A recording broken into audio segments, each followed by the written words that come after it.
a time when Southern Sudan was providing most of the oil to Sudan. However, most of the proceeds from the oil was going to Northern Sudan. So, as you saw, Sudan was broken into two, and now all the oil is in Southern Sudan, and that's why you see all the fighting going on in Northern Sudan. So we have to focus on Karamoja to make sure that we have justice, so that some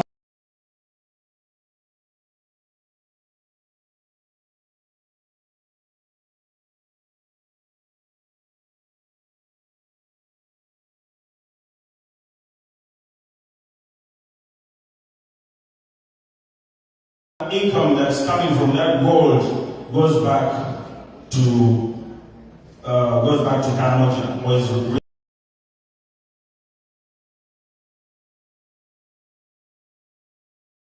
300 secure USB drives with digital rights guides, orchestrated 50 community caravans, and 200 murals showcasing new messaging. Well, in conclusion, as you can see,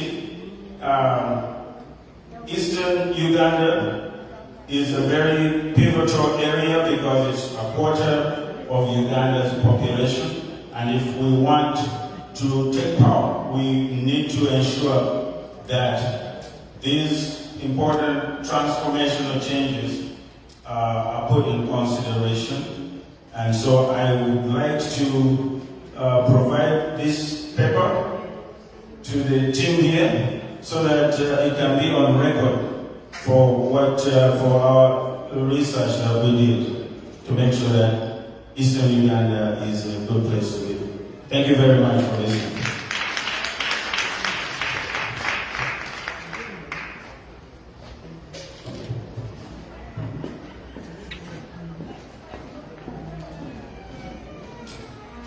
Thank you, Doctor.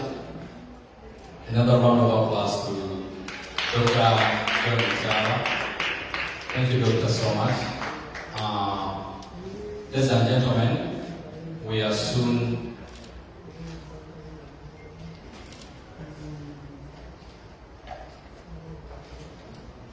thank you. Ladies and gentlemen, any time from now, we're going to be joined by the President, the 10th President of the Republic of Uganda, His Excellency Robert Chairman Center, is going to be joining us.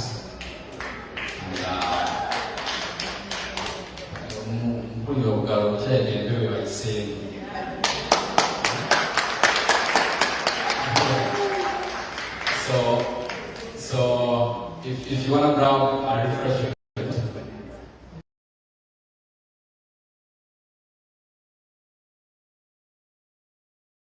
we have tea and coffee the other side.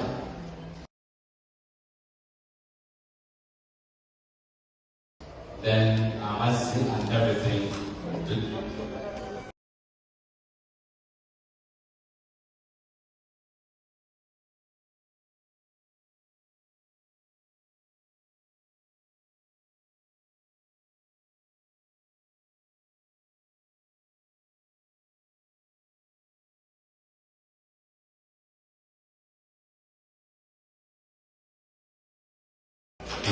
The other side. So please, 100 billion. In fact, that's almost a trillion. If you count Zimbabwe Munguzao, 1 trillion plus. Imagine a national medical store that you are 900 billion to operate for a full year. But in a period of 3 months, they use 900 billion. So, being in charge for 40 years, and no one asks you the million bills against their. Because if you're married here, that's what Jacob has said. At least there should be some scrutiny. Walina omuntu alina okunyenyaamu ssebo zino enkumi 3 zagenzeewo. Ssebo buli muntu aba okutaddewo. But imagine okuwamba eggwanga nga teryakubuuza nti zino endola enkumi 2 zagenzeewa. That's the system.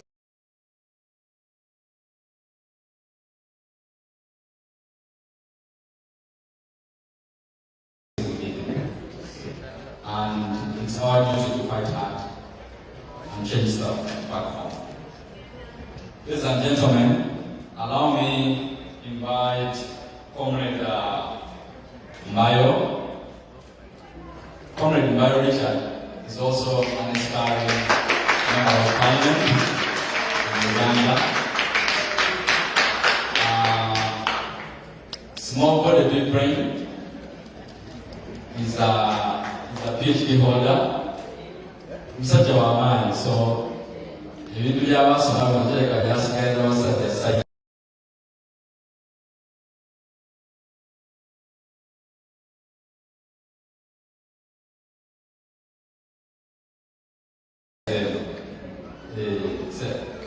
So, comrade, take it on.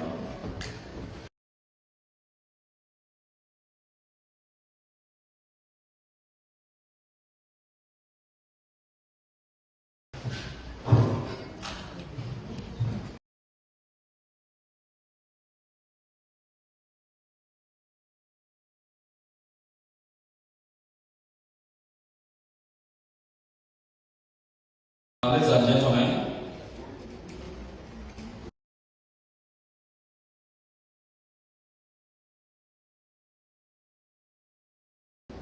once again,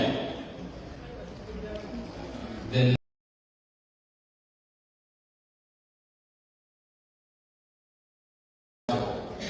mu myaka 5 Museveni akaddirewo emyaka nga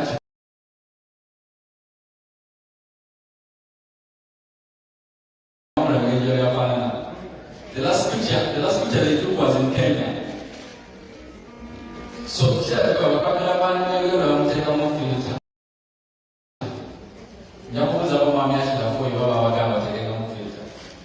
So, ladies and gentlemen, we have a presentation from Comrade Richard Mbayo. He's in Pocket Region, so he's an aspiring member of Parliament, and inshallah. Thank you, comrade. Yeah, good evening, comrades. People power, our power.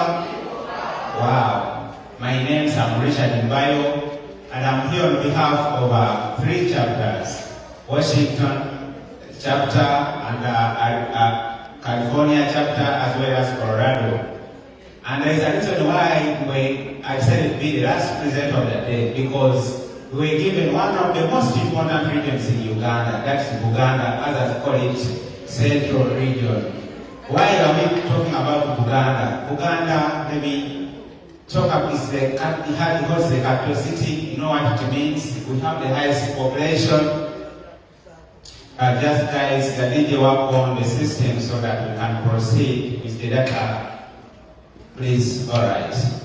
Yeah, the topic today we are discussing is turning this content into votes, mobilizing Central Region for a protest vote and defending the people's victory. We all know that in 2021 our victory was stolen, but now what's the way forward? That's why we said no. As California, Washington, and Colorado, we were given responsibility of the most important region in Uganda, being Central, because they have power, they have the highest population, and like everything, it has to be done from Central Uganda, also known as Uganda. Why? Because as a political scientist, government is only mostly changed from the capital. I've never heard of where the government was overthrown from up country, because power is within the central. That's why we need to discuss the way forward. How are we going to support Uganda region or Central region to ensure that we have power, we have change we need in Uganda. Second slide. So we are looking at Uganda have a critical, faces another critical election next year, but we don't need to talk about next year. The issue is today, because 2 weeks from now, members of parliament are going to be going for nominations and that is 16th. So we need to be prepared. 2026 is just for election. Elections on 12th January. However, we need to prepare ourselves today. But how are we prepared? Yeah, and 2021 Uganda region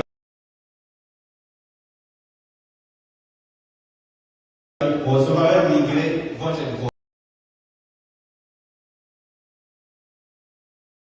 NUP. So this is an advantage on.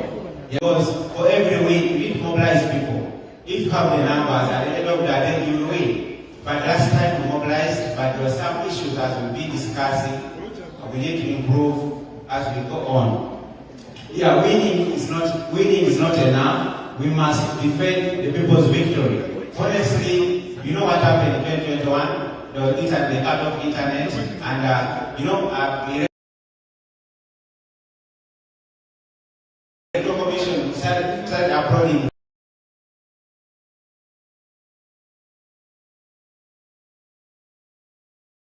results. Then after some time, they moved it because they were not time. There was not time, right? So they had to remove such things. So now, how we prepare in an election? We call it a protest vote. How we prepare?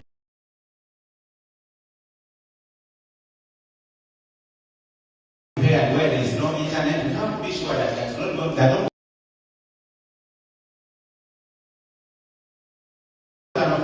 because they know the power of internet. I'm certified now. I'm also looking for office.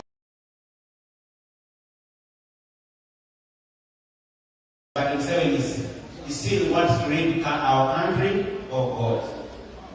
So our massive as Colorado, Washington, and California chapter, we agree that this is how we're going to work on what protest report. One of the key pillars is mass mobilization. We need to do mobilization, and shall be talking about door-to-door campaigns to help us and mobilize our people. Informed participation. Information. One wise man said, information is power. Because if you are informed, at least you can help to what enlighten other members. So if you are informed, it will help us in the struggle, because at least you are entering in the work with something, with some knowledge that will help us. Voter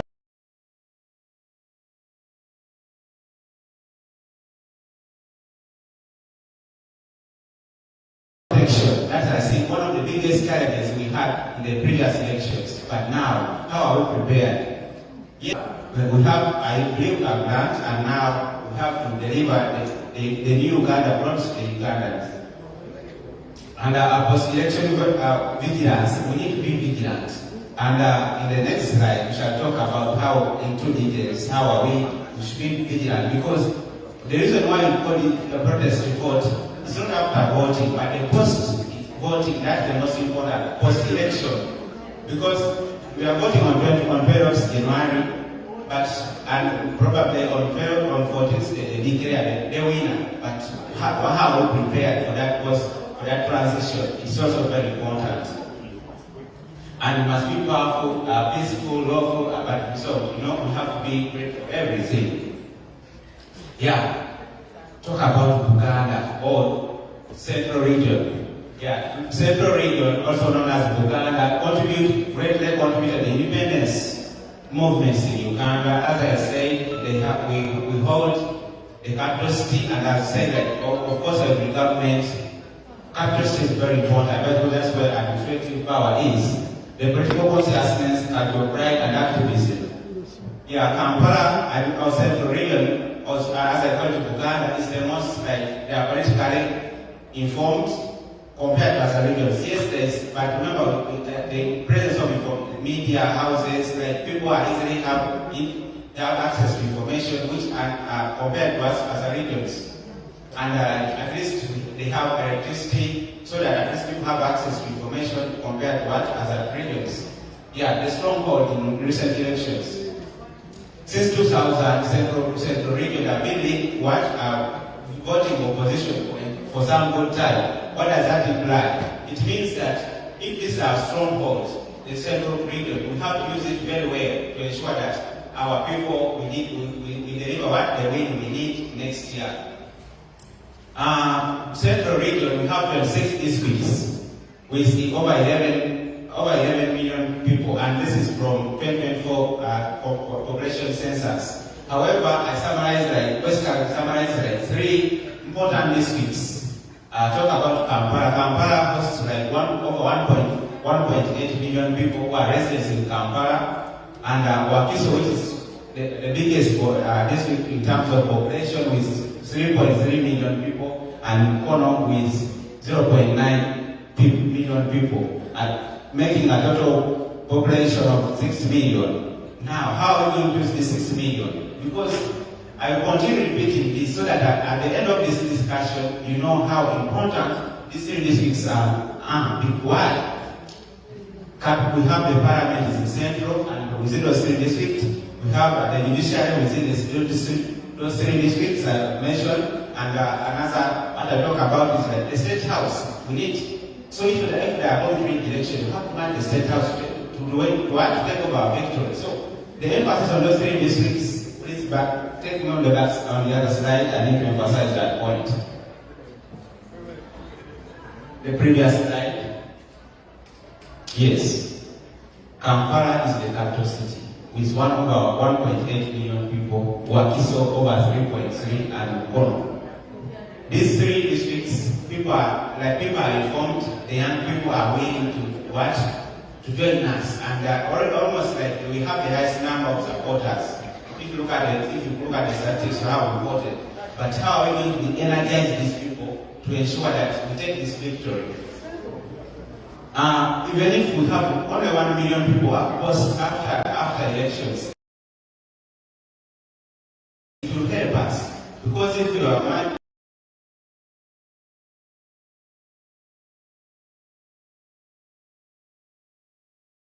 out of the 6 million suburbs, people live within Kampala region, and you have only 1 million people to march, it will help us as the beginning. Let me take you through in 2020.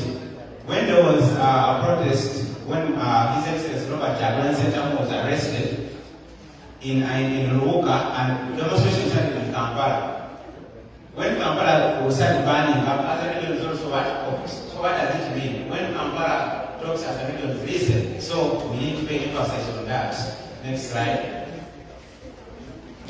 Yeah, this is still the Uganda region, and as I said, the largest voting bloc, the heart of resistance, and in 2021, the overwhelming Ingresa voted for what? For NUP, and it plays a central role in what Uganda's political election. It decides who becomes the president at the end of the day, because in terms of the population, with where over 11 million people reside there, and the protest vote here sends a national message. So how Uganda speaks also in the region, other regions learn from that. As I said, we saw it in 2020. When there was demonstration in Kampala, other regions also started burning up. So how are we going to use our safe haven very well? Right? It's very important. Next slide. Yeah, this is the political mode in Uganda, or called Central region. Those pictures you are seeing is this was on November 18th when His Excellency Robert Chagulanyi was arrested. November 2020, over 57 people were killed based on what the government reports. And right now, look at the abductions. Most of the abductions are done within Central region. Why? Because that's the most sensitive political region, because once they try to create fear and instill fear among people, they believe, they can neutralize Central region because that's where power is. Talk about youth unemployment. As I said, over 6 million suburbs, and 70% of Ugandans, in every 10 people you meet, 7 are young, and we young people, we are unemployed. So those are some of the issues we are facing within Uganda region. And another point is the disrespect for Uganda's institutions.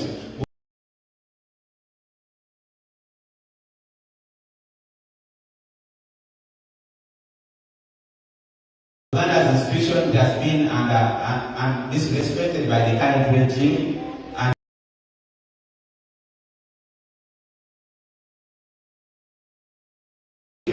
right now, the most political prisoners are coming from this region.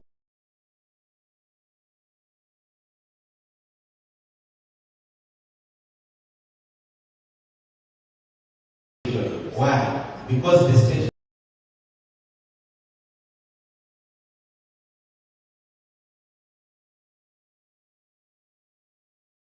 as central region. I'm not like the campaigning as a region. Next slide.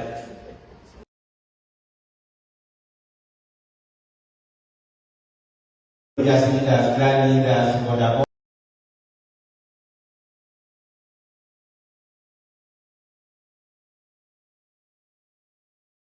Market vendors. As you are seeing,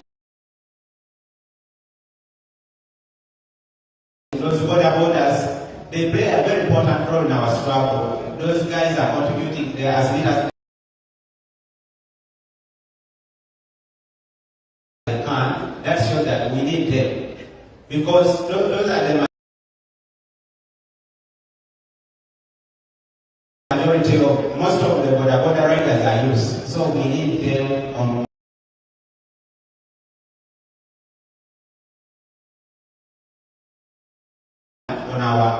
our platform. Maybe outside the box, it means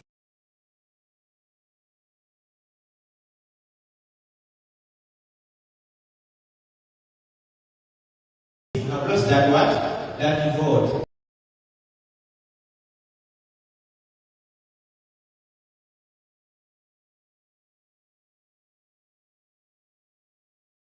So civic education, our party should invest around 300,000 when dividing votes. That's the highest number. So then, as I said, Luganda-based materials. Yes, we should translate this message in the local language. Mandela once said that if you communicate to a person using his local language or the mother tongue, the message goes to the soul. Imagine if I was preaching in Luganda, so that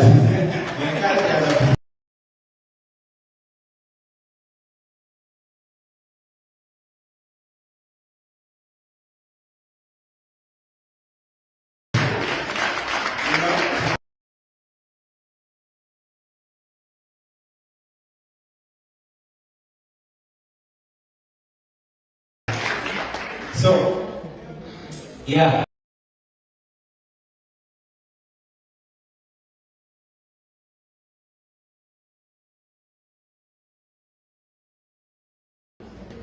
Yeah, I'm talking about another slide. It's about social media. Right now, social media.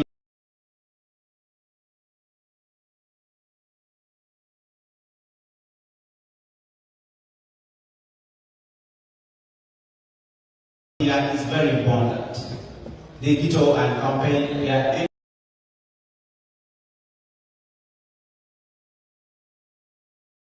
Once you have a message, distribute that message to ordinary people. Translate in the local man's language so that that message can enter their soul and then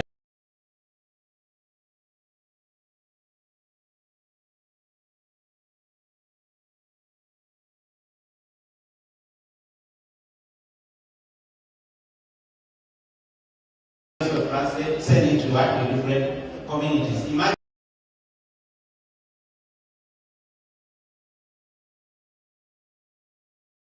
I encourage our party, especially our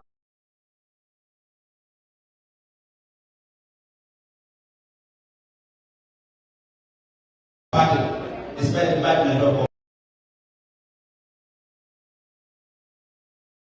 Communication, improve. We need a direction. When we are heading, I remember, I think you remember what happened in March in the 20th. We believe that it's high time for our political party, which is NUP, to give guidance, because we have some of those good soldiers, they're doing a great role, but they need some kind of you give some enlightenment, give some more light, so that our message is put forward in the right way.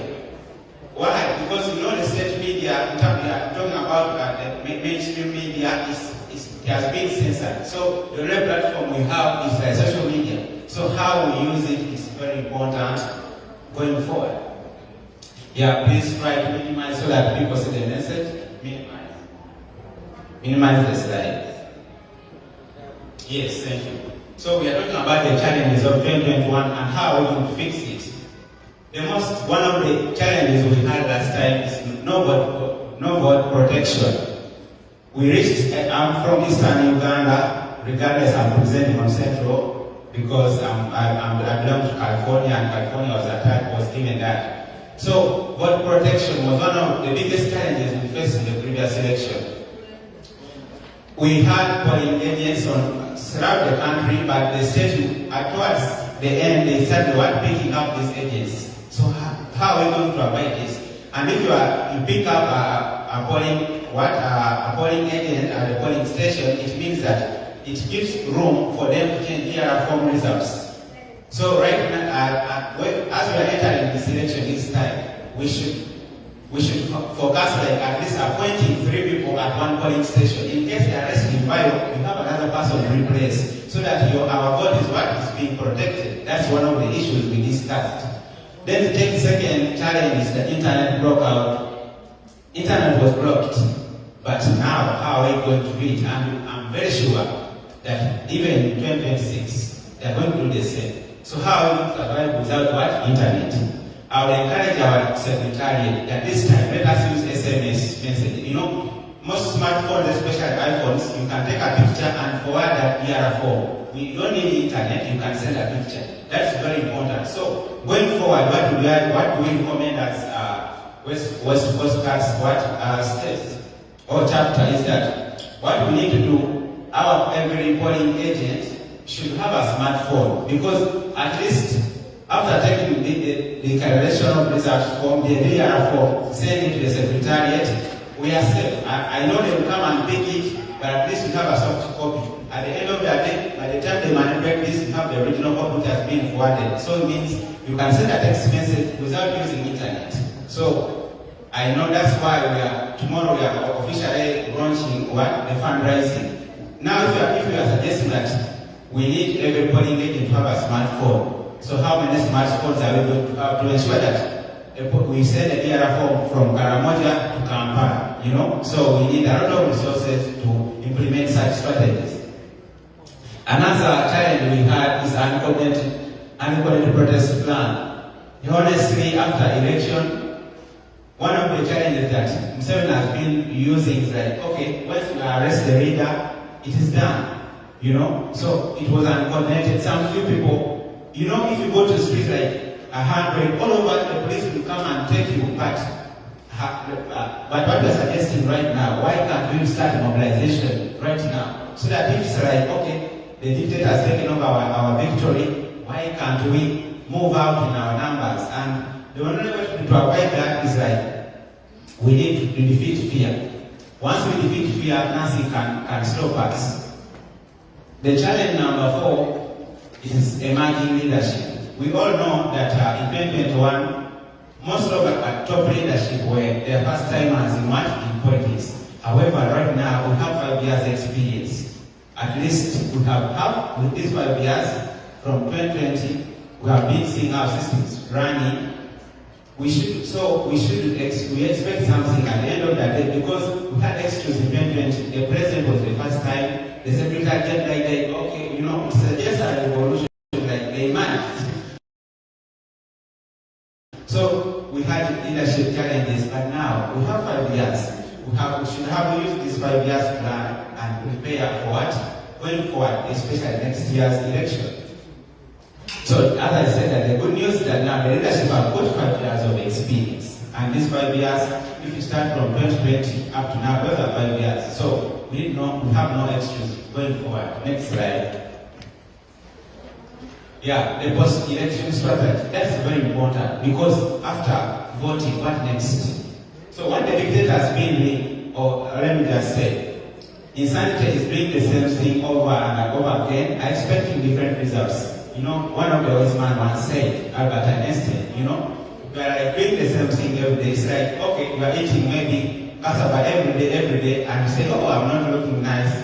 But you're not balanced, you don't have balanced diet, and how do you expect to look nice, you know? So that's what the wise man said. So you can't be doing the same thing and expect different results. What's the point here?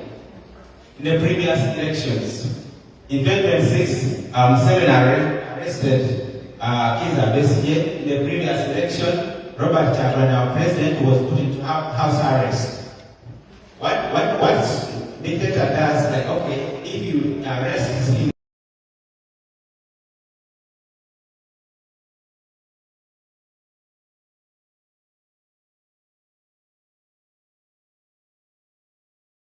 and put into house arrest, he can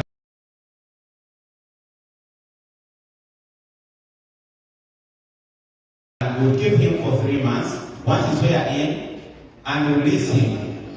And that will affect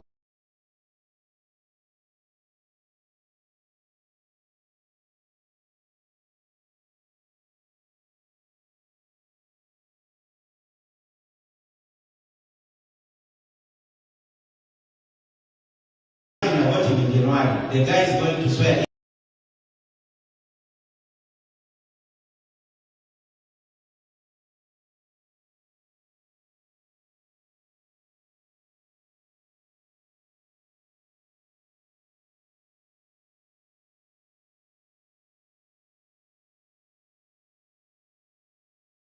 In May, those 4 months, people would have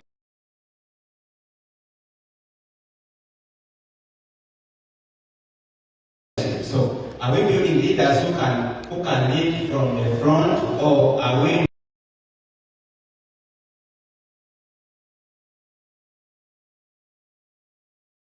as a member of parliament? I think that question goes to our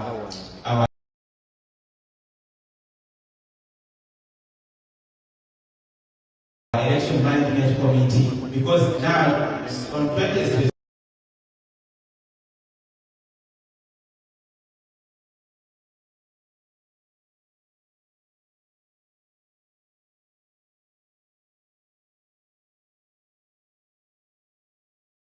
vetting. So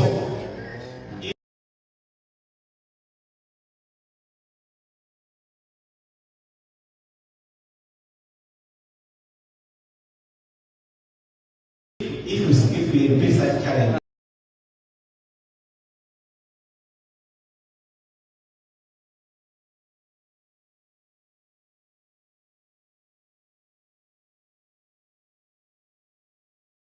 you give someone who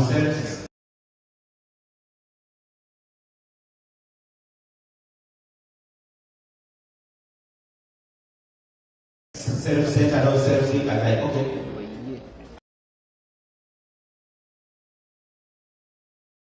after winning as a member of parliament, they'll just keep quiet. All the best they can do, they post something. Like the leadership, the campaign team, all the entire campaign team was arrested. So it means the president was left alone. That affects us. So going forward,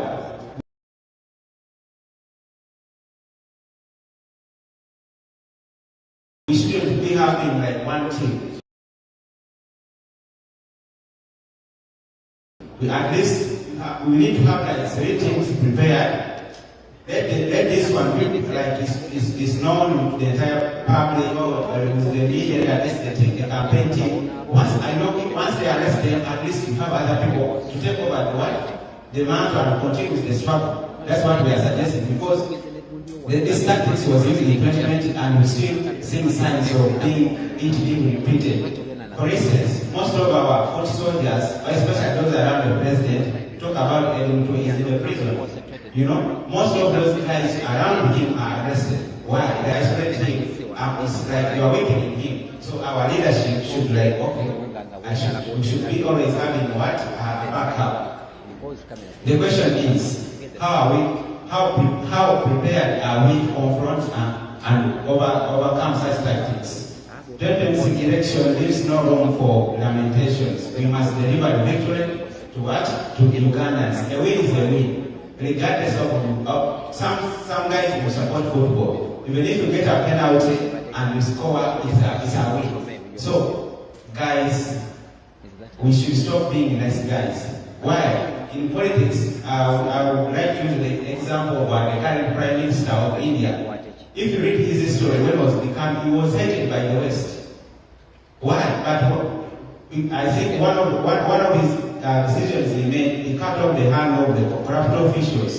But once after taking power, right now they're celebrating him. What do we need to do? We should, I'm not saying that we should be radical, but I'm saying that we should do things different at this time. We shouldn't be nice guys in politics. I know that the leadership is getting this message. We shouldn't be nice. Like especially in the Western in Western eyes, because in the Western countries, because why is that? As long as the current regime serves their interests, they always let us wait on periods. State Department will issue statement, the election was not free and fair, then the following day you will see the ambassador attending inauguration, you know? What does that imply? They don't care, as long as their interests are still protected, they are not on our people. So protest vote should be a localized mission based on our we, the foot soldiers. We are the one to bring the change we need. Next slide. This is post-election strategy. This picture you see, it was I think published 2 weeks. No, on August 5th. They observe one of the respectable newspapers in Uganda how election will be started in 2026. For me, I had time and read it, and I thought it's very important as a leadership to learn and get prepared. Because, for instance, if you look at NRM, they have like over 18 registered voters on the NRM. And you know, it's like, it was like a translation of the previous. They use the national data to make it a political data. You know, it's like you are using total number of voters in the country, then you select like 80% to be on your side. So we need to, going forward, we need to work on such things. Buganda region election defense task. We as California, Washington, and Colorado states, we believe that we need to come up with legal, medical, clergy, and data teams. Data teams implying that we shouldn't need to have this team shouldn't be known, because if you are not known, by the head of this, they come and arrest him. But it means that by the time we repress him, already it's like, we are looking. Talk about the paramilitary centers, unless the diaspora has to come in. We should have our own independent tire center, which is not known by the state. Because I know, I'm very sure that towards the end, or towards the election, our headquarters may be surrounded, as it has been the game, you know. If this was still a strong political party, they used to do that. And even NUP, you know what happened. So we should establish a paramilitary center, which is invisible to the state mafias. Then talk about the rapid action protocol. This includes city religious events and market closures. We're talking about post-election now. They are bringing the election. What do we need to do next? So we have to close the markets, because we cannot continue creating these things and there's no change, you know. Then towards the end, talk about the role of the diaspora. We are here in the diaspora. The diaspora plays a very important role, especially special, if I can call it, our chapters. Talk about California, one of the key chapters which are facilitating our struggle back home. So the diaspora have to mobilize mass protests and engage in key government offices. We have to continue knocking the doors. This goes to special message to Karim Mutambi as we doing this. So we need to continue knocking what those key government does. Civic education, I talked about it as I summarized. So for us and in the diaspora, we need to find the central region, since we are given to take care of that region. Then digital train digital activists to lead online political engagements. The reason why this is very important is that when you train these soldiers, they're going to help us to fight these state diversions of propaganda. If they're informed, at the end of the day, they'll be able to take and say, no, this is just a state propaganda, so we shouldn't pay attention. I talked about already prioritized centers and coordinate water protection. We need to defend our water at the end of the day. So in conclusion, Uganda, we must raise up. Yeah, you may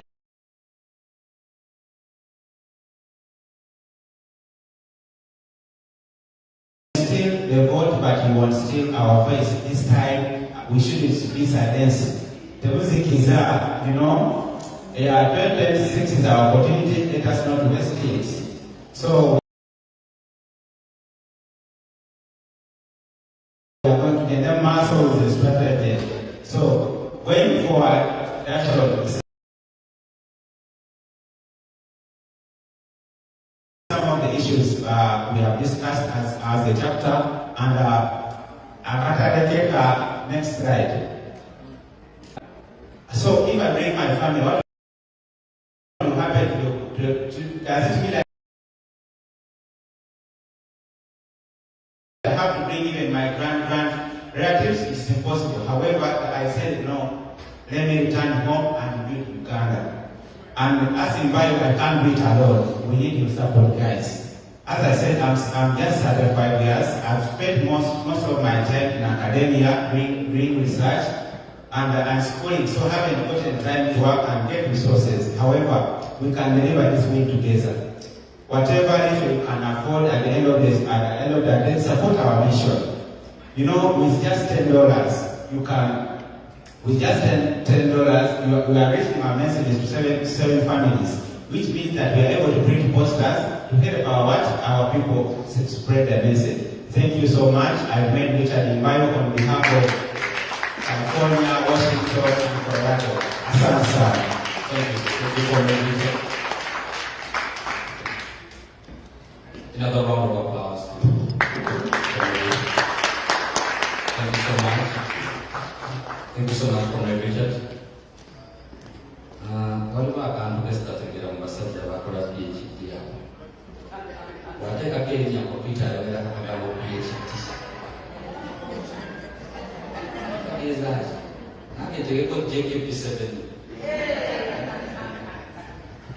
Yeah, but I'll find out from Dr. Mike. Yeah, comrades, in one of the discussions here, I was following Comrade Bio. There is a slide that you put up there, and they said Wakiso, Mukono, and Kampala. Those three districts have 11 million people. 6 million people. So the whole of Central is 11 million people. Comrades, I think there's a million here.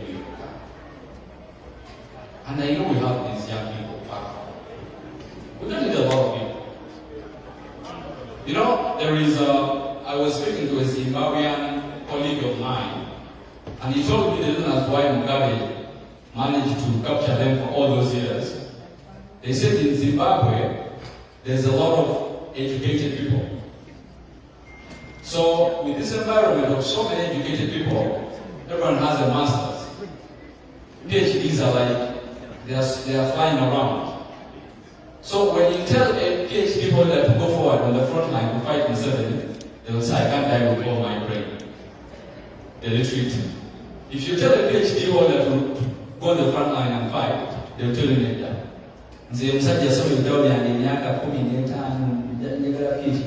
I'll not go. So they kept themselves in that captivity.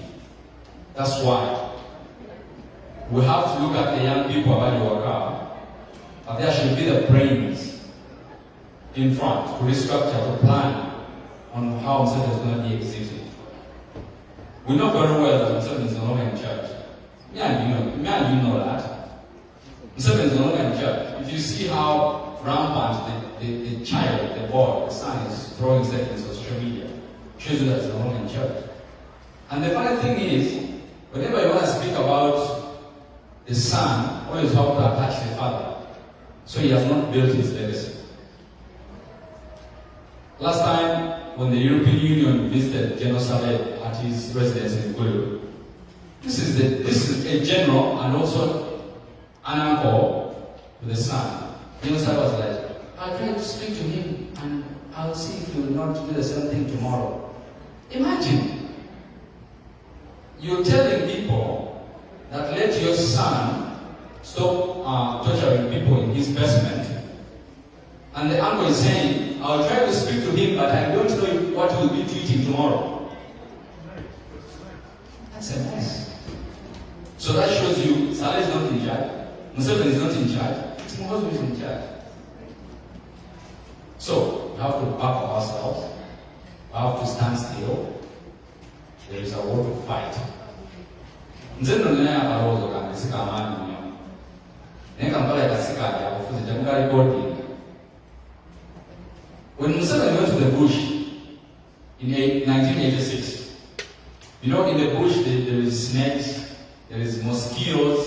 In America they call it mosquitoes. There is mosquitoes, there is the rain, heavy rains, a lot of diseases, malaria and everything.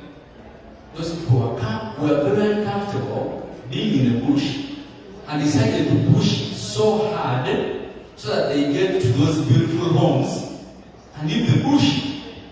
You see? So you fight knowing tomorrow you don't want to sleep in Garamba forest. You fight knowing tomorrow you don't want to sleep in Goma forest. That tomorrow you have to sleep in Kororo. Because we know they just captured those houses, those beautiful homes that India being built and whatever. So, those officer messages in Kororo, they captured, they took over all those buildings without acquiring them. So, these people are very uncomfortable. But somehow I feel we are fighters who are comfortable. We are fighters who have even the luxury of feeling the KSC sometimes when you're driving the beautiful roads of America and you're cruising around in your Highlander, your BMW, your Dodge. Like Meta, bro, they need $100 from you. The stock needs $200 from you, not $10. So, learn to remember that you, in your comfort zone, you have to be uncomfortable for the millions back home, for the cousins, for the sisters, for the brothers you have. I know all of us here come from extended families. Mashallah, alhamdulillah. 15 of them. So, there's a friend here, I know. That's why now so, however rich he gets here in America, cannot help the 79 siblings. It's next to impossible.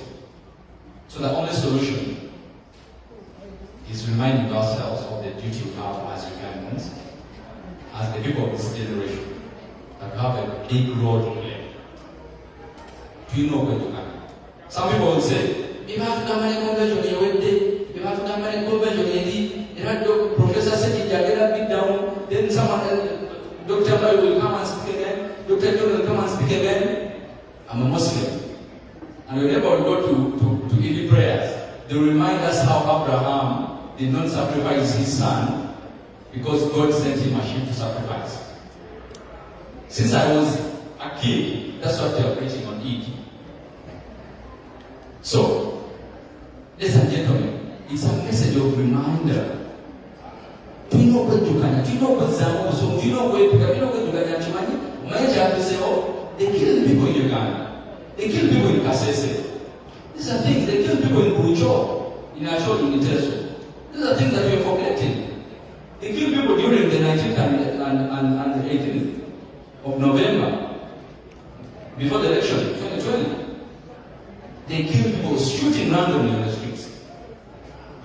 They just took a man to watch him move down, Pagalo Nigo, but you go at town, or make what a dollar town. What your dollar, at least dollar be, come home and let me sacrifice for the stock. But now, you all know here, let's say, not broke. You know that he can take care of his family. Never gonna to see the siblings also doing well. President Alwana I am the chairman in Nyanza Mzimbi Nyumba. No. President Alwana as a lady of Nyumba. No. This is about quiet their wealth. The chairman one. I know. There are people that are calling every single day. There are people who have called you from your village, from your home in the morning. At least, if your people are wealthy, there are people that you know about your village. You know, can go and put out because all things that are coming outside the city now, or village, they Trump Tower and you go. The Japanese, $10 per job, outside the Trump Tower and you go. So, ladies and gentlemen, we have to remind ourselves of the role we have in rescuing Uganda. Tulinayo surprise paper presentation from one of our comrades. Our comrade in bio will be the last one. Nawali MP.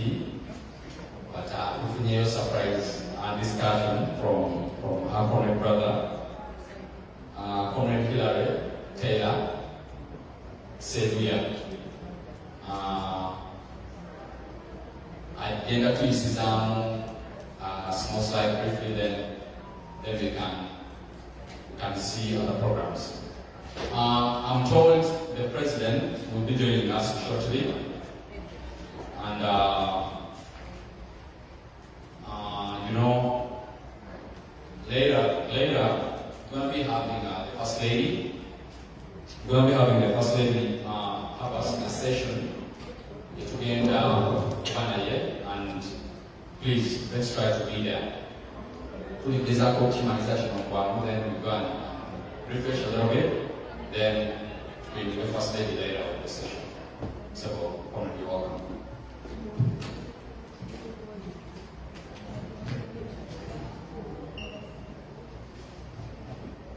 People power. Our power. I was a scout in my childhood, and they used to tell us that scout, our motto was be prepared. So we always prepared.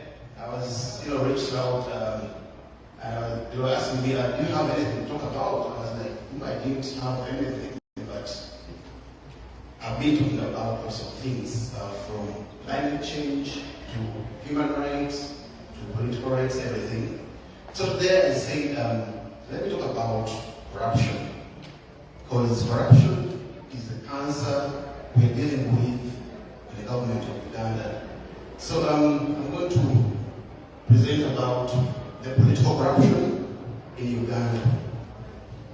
All the problems we are facing or we're dealing with in Uganda, we are dealing, with them because of corruption. And as the late Pope Francis said, that corruption is paid by the poor. The rich don't pay for corruption. It is us, the wananchi, the ordinary Ugandans, the poor Ugandans, who are always paying back the huge price by politicians who are borrowing irresponsibly just to steal government resources. So we are saying enough is enough. We need to teach people a bigger picture of how corruption is in Uganda, so that everyone can understand. Let's go to the next slide, please. So my research question is, how have corruption scandals persistently troubled dictator Captain Museveni for the past 40 years has been in power? And the thesis is saying that despite Uganda having a strong legal and institutional framework, corruption remains high due to impunity and consolidation of presidential power, which is catalyzed by his bad governance. Next slide, please.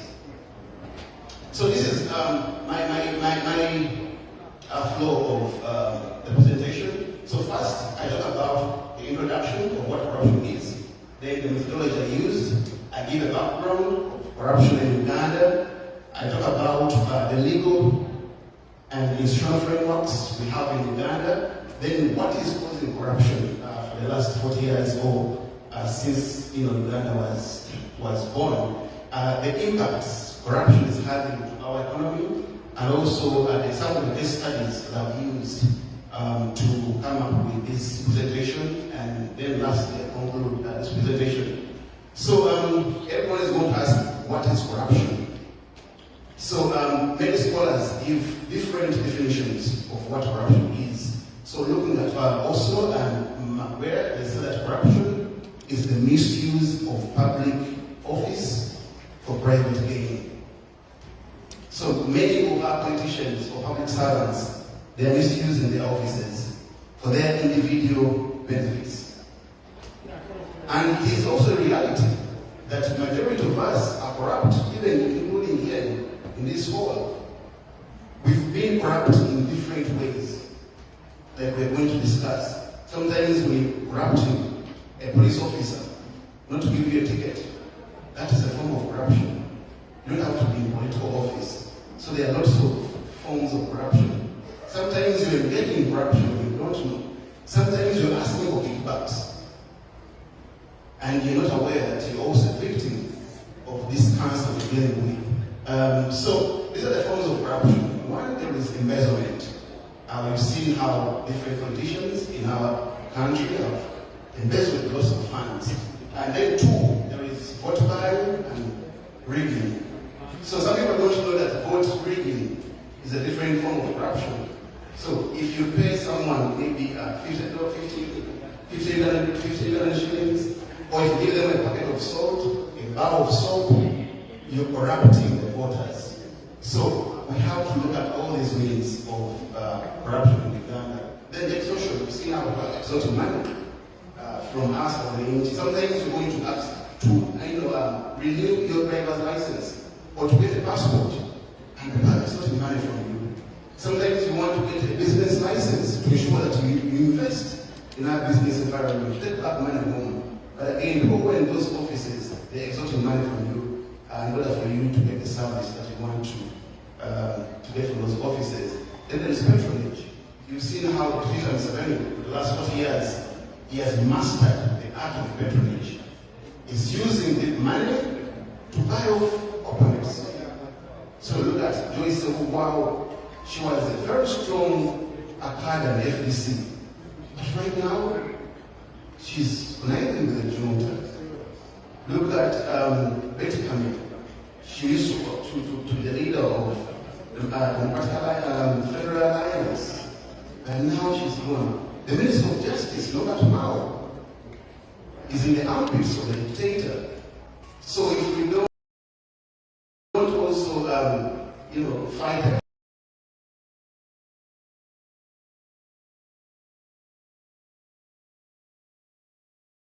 against this, we will end up being swallowed by this dictator, Museveni. So that's why we must avoid business-based bribery as the last form of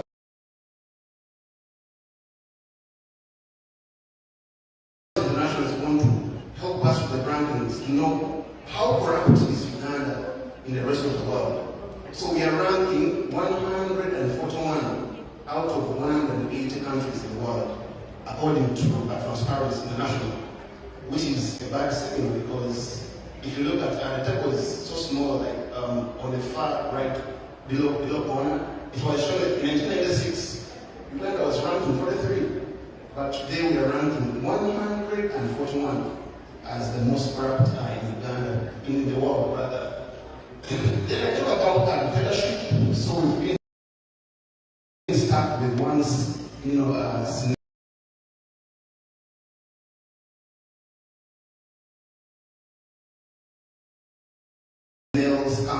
dictator, who are Dr. Museveni has been in power. He has been trading on the promise of I have zero tolerance of corruption, but he has failed to have corruption. Then I talk about the good laws. Uganda is known as one of the best countries with the best laws when it comes to fighting corruption.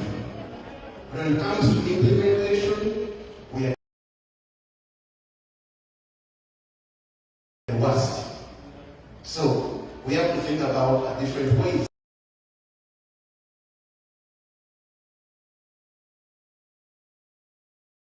As the NUP,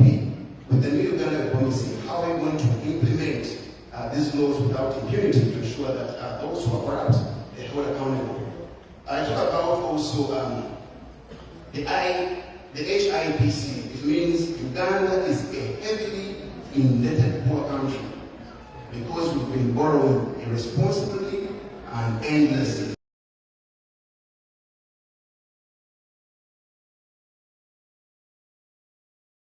From institutions like the World Bank, the IMF, the Exim Bank of China, even locally from the poor country. It is 111 trillion Ugandan shillings. So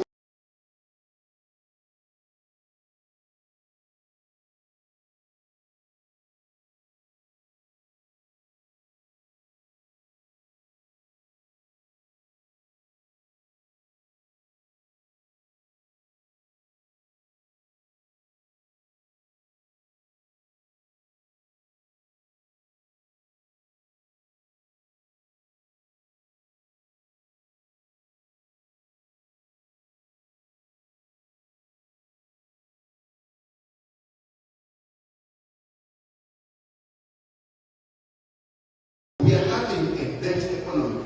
44% of our revenue we are collecting from the Uganda Revenue Authority.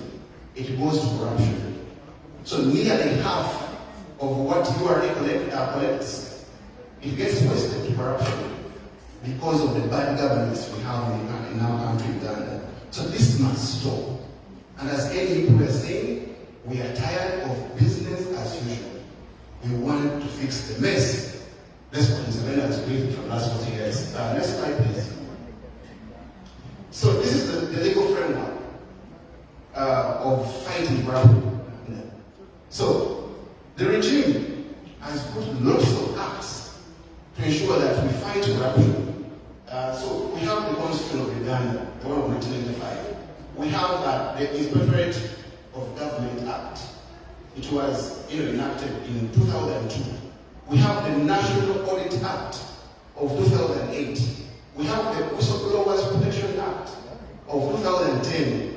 We have the Leadership Code Act of 2002. The Public Procurement and Disposal of Public Assets Act of 2003. We have the Anti-Corruption Act of 2009 and the Public Finance Management Act of 2015. So you see, legally, our framework is strong, but when it comes to implementation or enforcement, we fail totally because of bad governance. And this must stop. It is our generation, it is me, it is you, it is us to fix this mess and build a better country for each and every person. Next slide, please.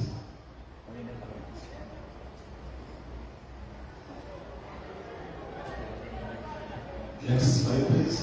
So the other one was legal framework. Now this is the institutional framework.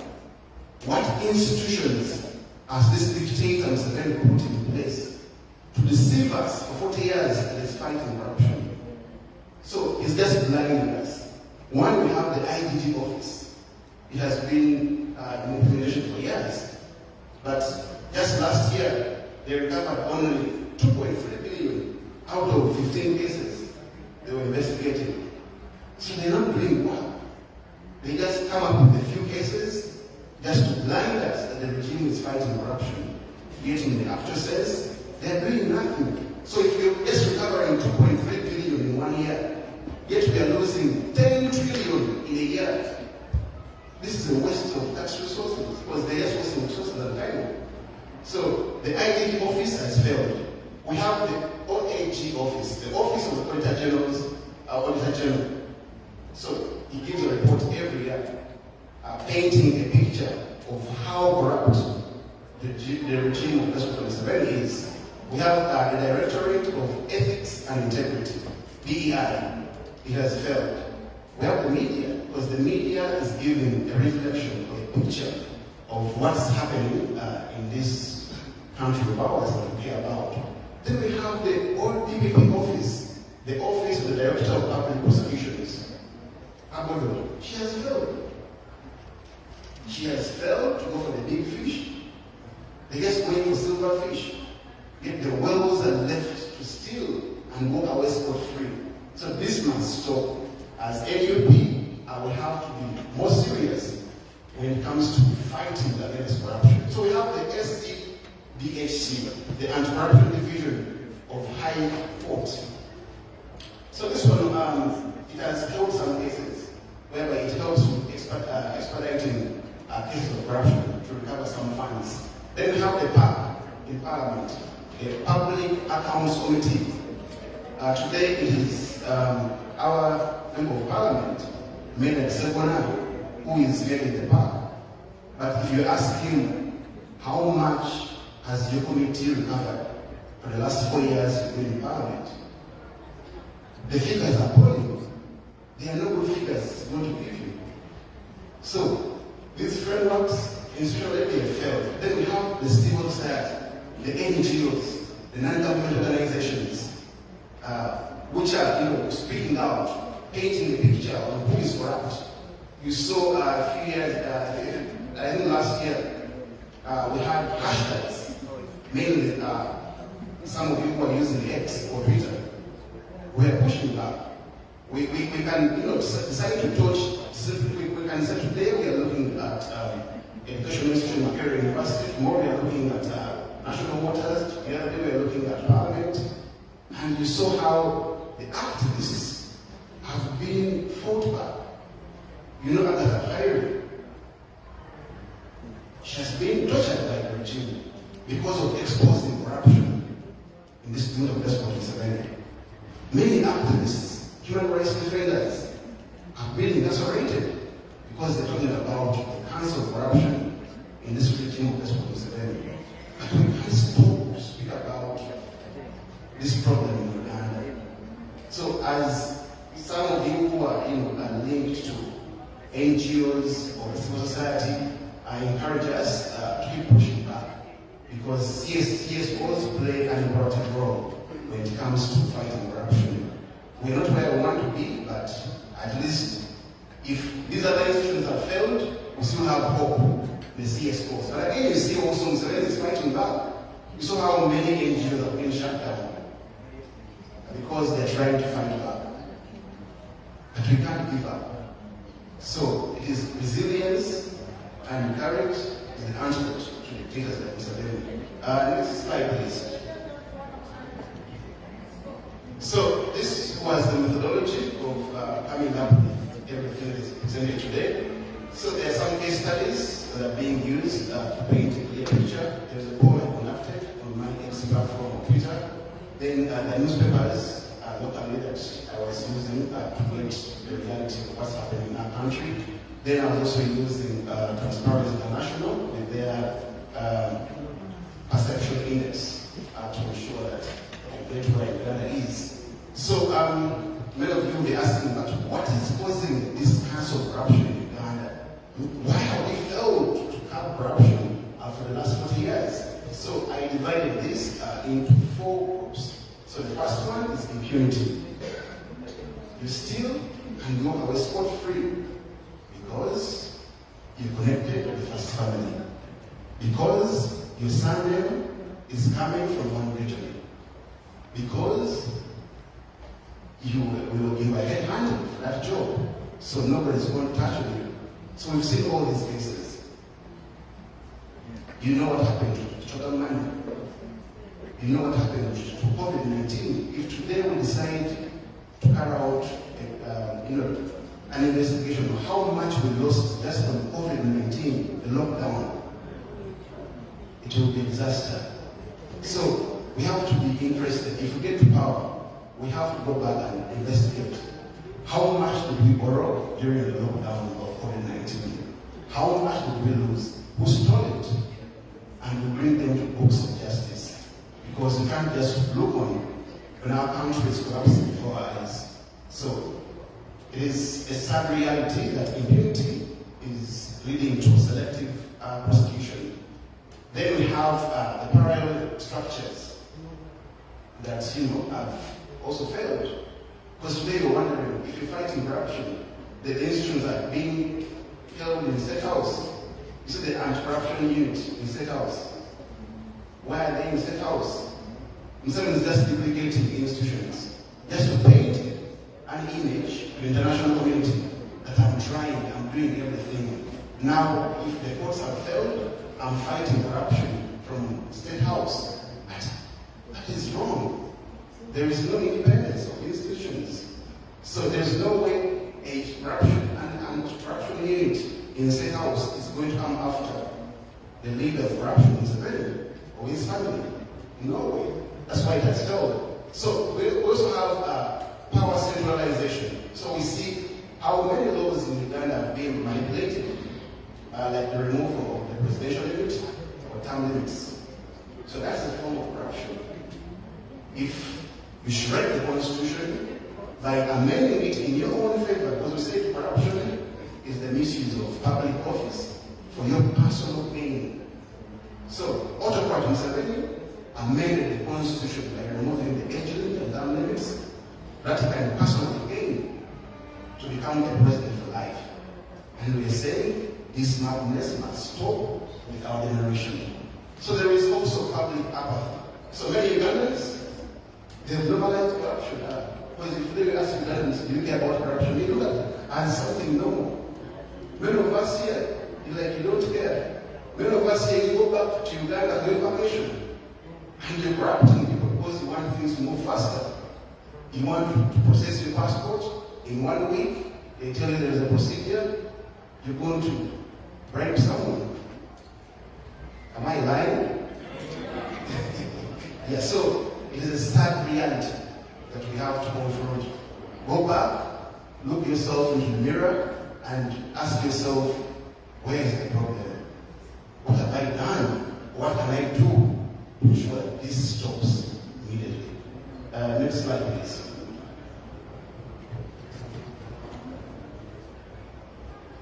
So, corruption, whenever we steal or whenever we misuse government resources, it comes with implications.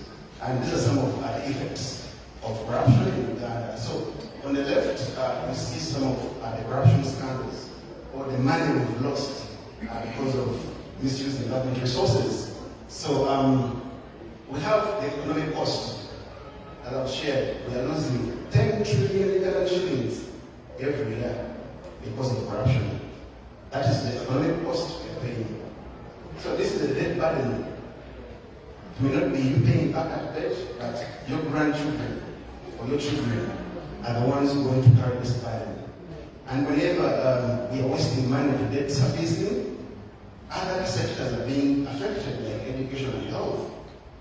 Because they're telling us 20 mothers are dying every year while giving birth, which is wrong. Many children under the age of 5 are dying because our health sector is underfunded.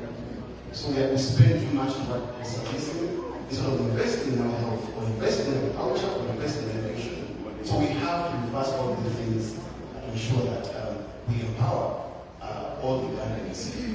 Then, with corruption, of course, we're going to lose trust in the system. We lose trust in our leaders. That's why, by show of hands, who trusts Museveni here?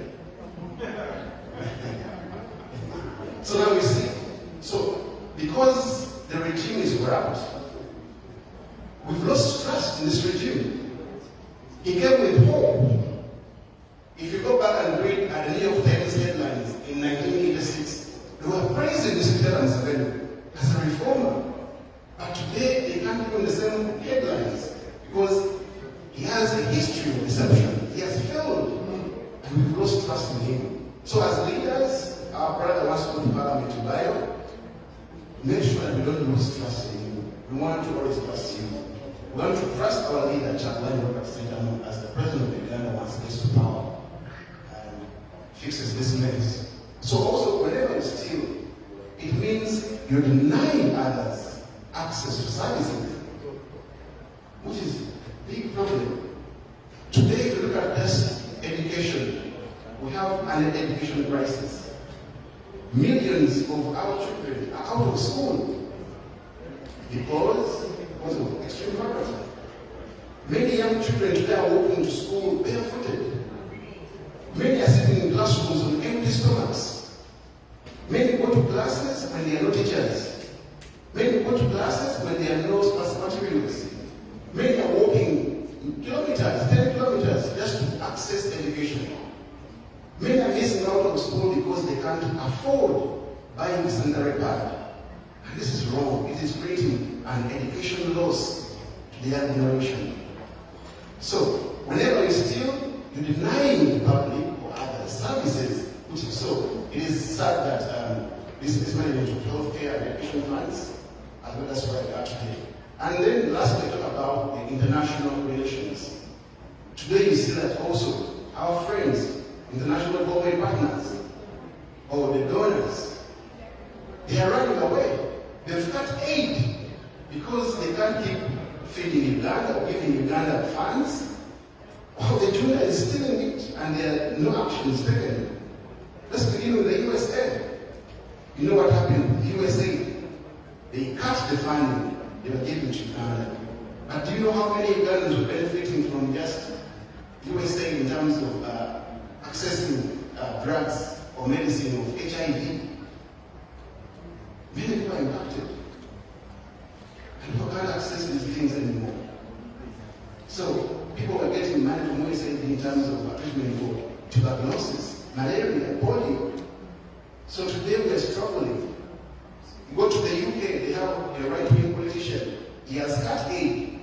Go to Germany, the same problem. They have a right-wing politician. He has said his government is going to cut aid. So they are thinking about their countries. Now we see how the foreign policy has changed. It is America first, Germany first, UK first. As Uganda, what is our policy? If you ask any Ugandan what's the foreign policy of Uganda, it is vague. We don't know it. We are fighting useless wars free of charge. Donald Trump says he's going to solve a problem in Congo, but you give him resources, give him timber or lithium to make the iPhones we love using. Saying I'm going to Somalia, he wants uranium to make nuclear weapons. Uganda, how many wars have we fought? You go to Somalia, you go to the greatest region, you go to the Middle East, we fought many wars. But nobody sees where the money goes. So there's individuals who are bargaining for selfish interests, not national interests. So it is time to think about national interests, not individual interests. If you want to build a better country, Uganda. So our friends, government partners, they now have a bad image about Uganda because we are abusing human rights. We are enacting bad laws in bad faith. Even us, the opposition, we have to torture ourselves. Because I was having a fight with some of the MPs in my own party, NUP. Why would you vote for an oppressive law? The anti-homosexuality law? Because you're fighting against the existence of a marginalized group.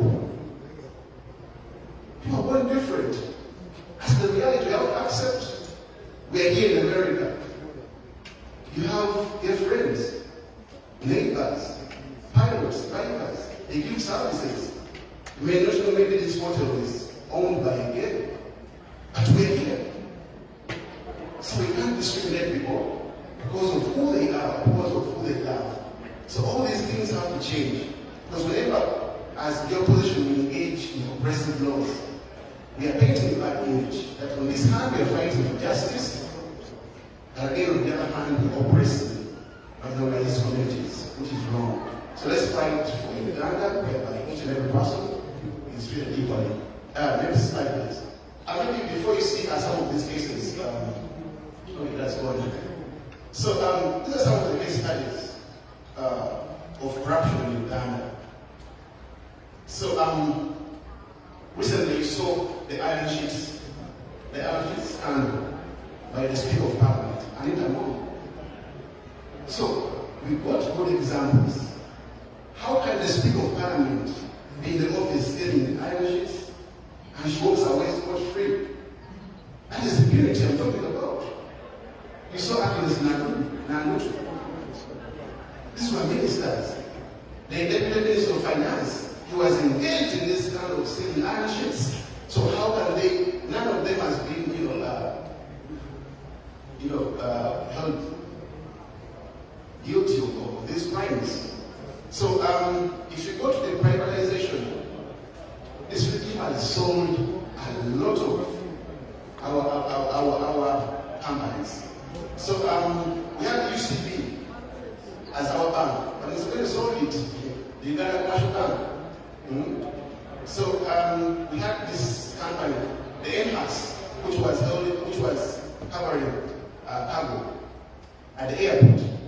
He sold it. Some Desert. Some Desert, one of the most corrupt Ugandans in the history of our country. And you saw how when he became the president of the Uganda Assembly, he was getting bribes from back and forth. And even gave a bribe of $500,000. This was Museveni. Museveni, when he was asked about that bribe, he said it was a donation. And we know the reality. The New York Court Circuit, they charged Patrick Paul. I think he's still serving these 5 years because of that corruption, that bribe he got. So then I talk about another case study of corruption in the oil sector. You had the former Minister of Finance, Saida Bumba. She was on record of saying that she signed all agreements without reading them. So it was costing us money, but she was doing it because I know that they read these things. So government lost 568 billion in terms of tax waiver. The agreements of He.Bobi today, the East African Rural Pipeline, they are held in secrecy. We've been demanding where are these oil agreements. Ask the opposition, Joe is here. Ask him, have you read the He.Bobi agreement? He will tell you no. But these are 5 years now, 6 years. We are demanding year after year, where are these He.Bobi agreements? They are holding them in secrecy. Yet Uganda joined the EITI, the Extractive Industry Transparency Initiative, in 2020 August, to ensure that we are transparent about our resources of oil. But this regime is shameless, and they are doing everything great. This pipeline has displaced over 100,000 communities in Uganda and Tanzania. Many people have been underpaid. Some are not being paid. People are demanding for compensations. Human rights activists are being arrested. Journalists who are talking about it, they're being arrested. So the pipeline has become an abomination of human rights and ecocide. So we are saying we'd rather stop this pipeline because this is a climate carbon bomb in our backyards. It's going to emit 34 million tons of climate pollution every year at peak production. That is 379 million metric tons of its entire lifetime of climate pollution. Today the entire world is talking about making a green transition, investing in renewables. As a young country, we are investing in a carbon bomb called the East African Rural Pipeline, which we don't know the agreements are being hidden from us. So there are lots of things that are going on in our country. Next please. But we have to look at a broader picture. So in Uganda, corruption has just now started becoming a headline. It's like every day you wake up, you're going to find a headline about corruption in our country. This is sad. But don't give up on speaking up against these corruption scandals. We must fight back if we are to win this war against corruption. Look at this. This was the monitor. Thieves hide behind Museveni. This is the IGG saying it, that the thieves are hiding behind the dictator Museveni. So once you steal the shield, they give you the old corruption shield and lots of headlines. Next please. So this was a poll on my platform at Hillary Clinton. So I was asking Ugandans, how well or badly would you say this current regime of Dr. Museveni is fighting against corruption in the last 8 years in Uganda?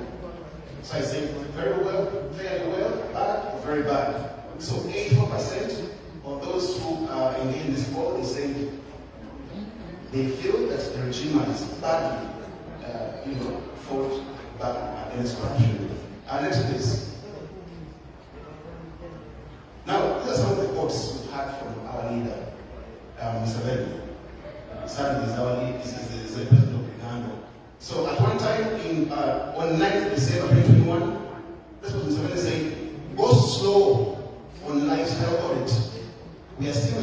our corrupt people are corrupt here in Uganda.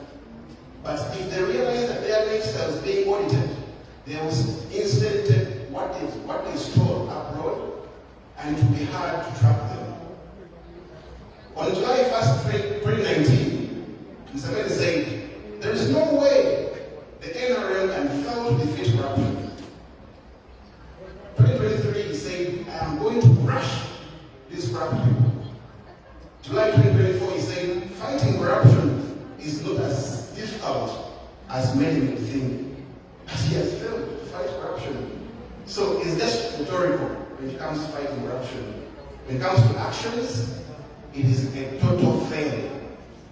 You just give him a grade F, but he has totally failed to fight corruption. There's a big but I can't relate, I think, there's no need there. But let's go to the next place. And it's the last one. So, in conclusion, the last place. Next. So, folks, comrades, in conclusion, I say that corruption is rewarded to maintain Museveni's grip of power. So, as I told you early in the morning, during the debates of those who are here, I told you that dictators in the world use three pillars to remain in power. The first pillar is corruption, the second pillar is propaganda, and the third pillar is violence. So now Museveni is effectively using corruption to strengthen his grip on power, which we have to, because if we fight against corruption and win this war, there will be nowhere to be seen. So enforcement, our laws, they are very good, but when it comes to enforcing them, we fail. So implementation of these laws needs to be revised. Then the cost of corruption, as we said, it is nearly 10 trillion Ghana shillings every year that we're losing because of corruption, which will fund 23% of our national budget. Then I'll talk about absolute power. So somebody is using absolute power to control all the institutions because of corruption.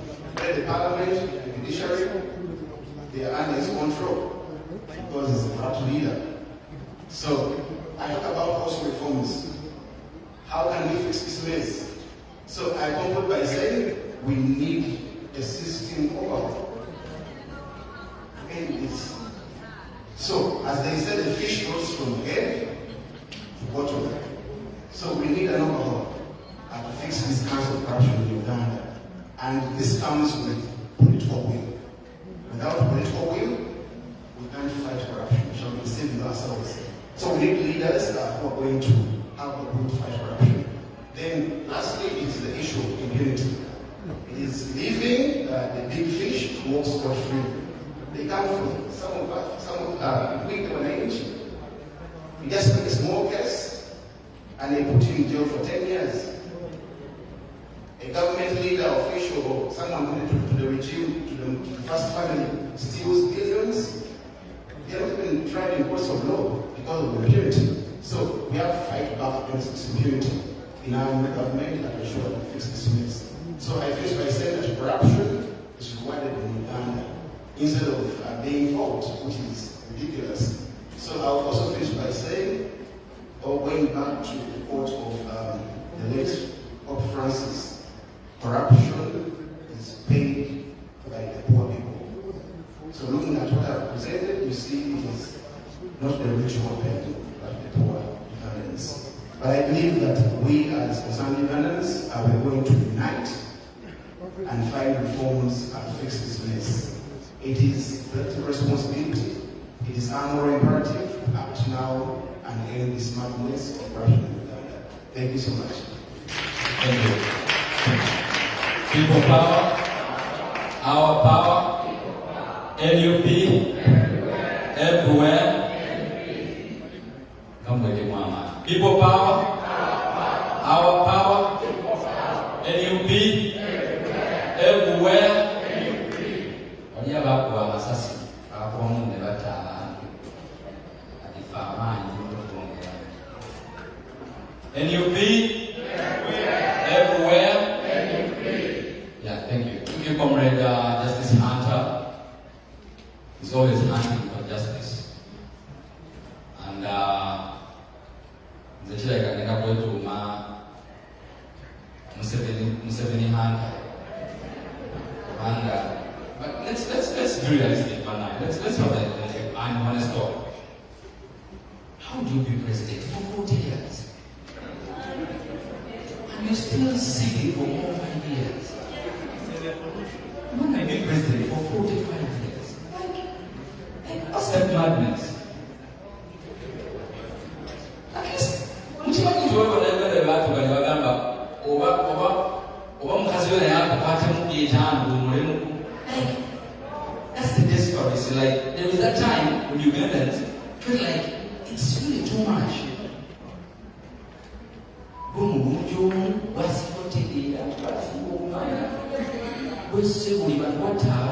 Like, you do everything great. It's so sad. And I'm like, man, don't these people have kids to speak to them? His level of trust is so low that he can't even trust his son, even for 5 years or 2 days or 3 days.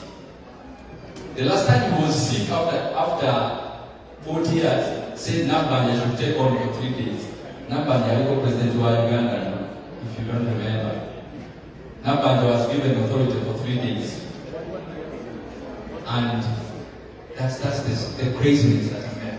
It is so sad for our country.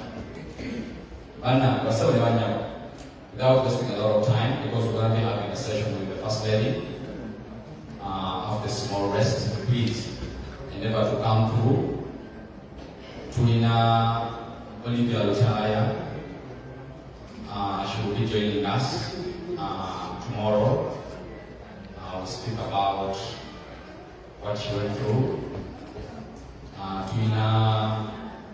Our dear professors, I think they will be analyzing and taking stock of what has been said here. Then, on the closing dinner, they'll be giving us the results of the outcome. This has been a very beautiful engagement with messages, mostly speaking about Museveni's leaving. Basically, we've been tackling corruption, human rights, the killing, extrajudicial killings, but it all wraps up to Museveni's leaving. Prof, I want to remind people here. My son is only 4 years and he has seen 2 presidents. The father, the father is almost there. The father is almost there, and he has only seen 1 president. It is so sad for our country. Yeah, so at this particular moment, allow me to invite Doctor. Thank you. Then we shall have a prayer from RG, closing prayer from He.Bobi. Thank you. People power. People power. Our power. I think sometimes when you're on social media, people say how NUP have no policies, that we don't know what we're fighting for. But this session has been really a reflection of our diversity, our views. We have seen every region of Uganda, how we can win through the protest vote. We have seen the challenges facing Uganda in the north, east, west, the central region. We have talked about corruption. So this is a party which really wants to transform Uganda. We have the tools, we have the brain power, we have the people who can bring the change that we need. And I'm very sure this message is going to reach our leaders. We're going to keep having this conversation this weekend to make sure that we leave this place where we are mobilized, when we are motivated, when we know the solution that we need to fix our country. So what can we do as a diaspora? I think Madam Grace talked about this. We can mobilize, we can do outreach through social media, lobby to make sure we get election observers, to make sure our foreign policy is understood, to make sure we build allies in the diaspora. But for this convention, we can pledge. We can pledge to support the struggle in Uganda. So you're going to see some pledge cards which will be distributed. They will be at the registration desk. I know Madame Winnie and Grace have some of those cards. So take one of these cards and you pledge what you can and bring it back to the registration desk. We shall be giving out certificates this weekend, depending on which level you want to make a donation. Any donation counts. It might not always be monetary. I know some of you have resources. You might work for a company which makes cameras. You might work for a company which might give equipment that the electoral team can use for the national unity platform. So if you have access to resources other than what's on the pledge card, that's also welcome. I know in previous elections, many of you donated your cars, you donated equipment, you donated boots, among other equipment which are used by the team at the national unity platform. So let's do whatever we can to make sure we support the team in Uganda to have a successful protest vote across the country. Northern Uganda, East, West, South. We need to make sure that we tackle every part of the country. So because of time, we are going to wrap up this session. Tonight, we have a session for the First Lady. The President is going to be also present. He got caught up and couldn't come to this session, but he's going to be around tonight. That session is supposed to start at 7 p.m. So that means we're only giving you half hour. I know that session I say take an hour, but I really ourselves until 1 a.m. That's the plan tonight. So please try to be back here at 7 o'clock, or a little bit after 7, so that we listen to the First Lady and the rest of the presentations that we have. Thank you so much to our judges. I'm not going to give you a chance to speak. I'm from the DMV community, so you can give extra points to Madame May. But here retail has talked about corruption, so I'm not going to ask for the extra points. Just wanted to mention. Oh, so I've been told tonight's session is culture theme. Culture theme. So I not go and see. Never know who you don't go and see. Got it. Abaine go and see. Abaine kanzu. Nimishana na church. Madame. So tonight's theme is cultural outfit. Is that the mix enough to put on a government?